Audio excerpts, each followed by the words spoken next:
The news flashed across Asia. Beijing revives World War II claim, eyes entire first island chain.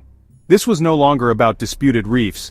It was a direct challenge to the post-war order that has governed the Pacific for 80 years. Beijing's claim, rooted in the ambiguous aftermath of Japan's surrender, was now a tool for modern confrontation. The first island chain, from the Philippines past Taiwan up to Japan, was suddenly in Beijing's crosshairs.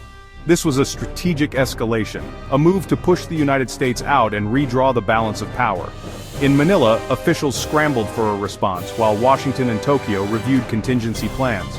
The revival of this World War II-era argument signaled Beijing's willingness to use history, economics, and military might to achieve its goals. The fragile peace of the Pacific was being systematically dismantled. The implications rippled across global supply chains and international law. The world was forced to confront a disturbing question: how far was China willing to go? The Pacific once again was holding its breath. To grasp China's audacity, we must revisit the chaotic aftermath of World War II. Japan's 1945 surrender forced it to relinquish territories like the Spratly and Paracel Islands. The 1951 San Francisco Peace Treaty required Japan to give up these islands, but never specified who would inherit them. Into this vacuum stepped the Republic of China, drawing a sweeping U-shaped line over the South China Sea in 1947. This 11-dash line was a bold, unilateral claim, later inherited and modified by the People's Republic of China into the infamous 9-dash line. For decades it was a dormant feature on Chinese maps, until China's rise turned it into the centerpiece of its maritime strategy. Today the line has expanded to 10 dashes, pointedly including Taiwan. China argues its rights are historic, predating modern international law, despite a 2016 tribunal ruling rejecting its claims.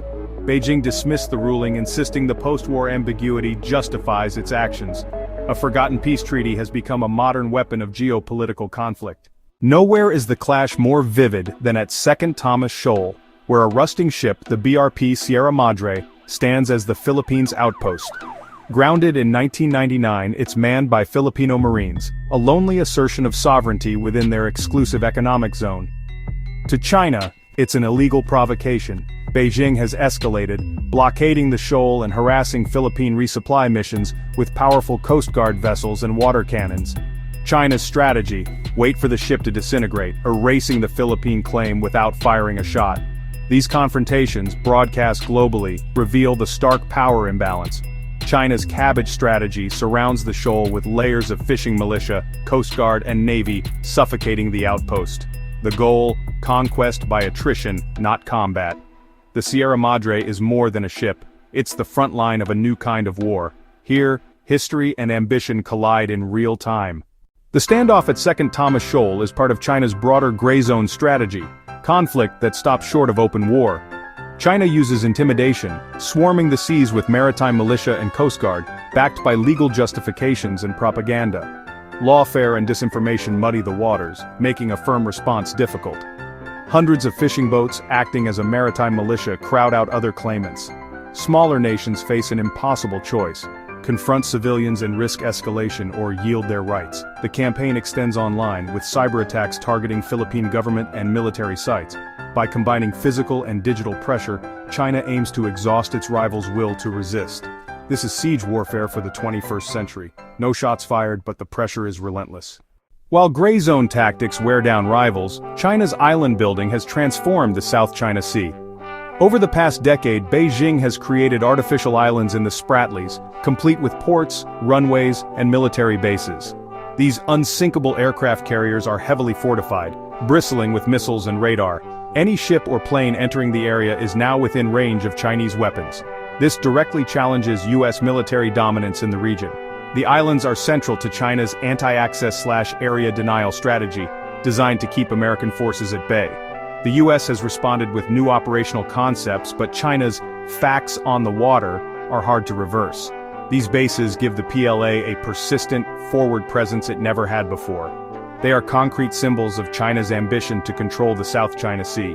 The regional order is being reshaped, one island at a time. China's moves in the South China Sea are part of a grander vision breaking the first island chain. This arc of islands, from Japan to Taiwan to the Philippines, has long contained China's navy. For Beijing, dominating the chain is essential to becoming a true maritime power. Control would give China secure access to the Pacific and leverage over vital sea lanes. Taiwan is the linchpin. Its loss would break the chain and open the Pacific to China's navy. The Philippines, anchoring the south, is a crucial battleground. By pressuring Manila, Beijing aims to neutralize a key U.S. ally and weaken the defensive line. Every confrontation is a move in this larger chess game. China is methodically dismantling the post-war security architecture of the Pacific. For the Philippines, this is an existential threat. Its military is outmatched, despite recent modernization efforts.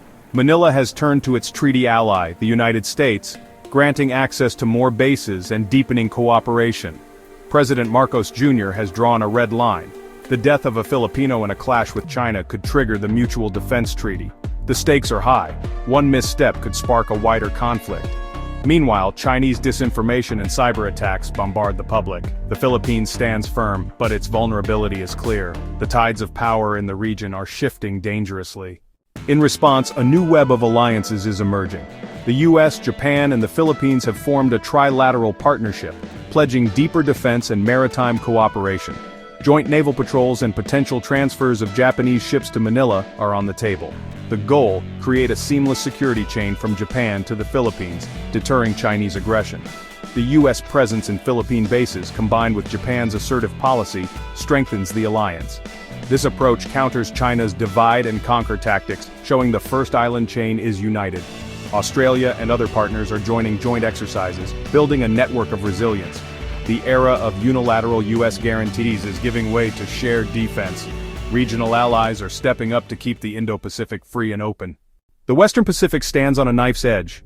China's historical claims, enforced by modern might, are met by a united front of US allies. Expect more gray zone actions, more patrols, and more close encounters at sea. A single miscalculation, a collision, an accidental shot could trigger a crisis. President Marcos Jr.'s red line looms over every standoff. China may test the first island chain with more assertive naval deployments, challenging Allied control. Each move is a calculated display of power, normalizing China's presence in contested waters. The revival of World War II-era claims is a strategic tool for regional dominance. The fragile peace is under strain, with global consequences. The stakes are immense, demanding vigilance and understanding. The echoes of history are growing louder. Will we listen before conflict erupts?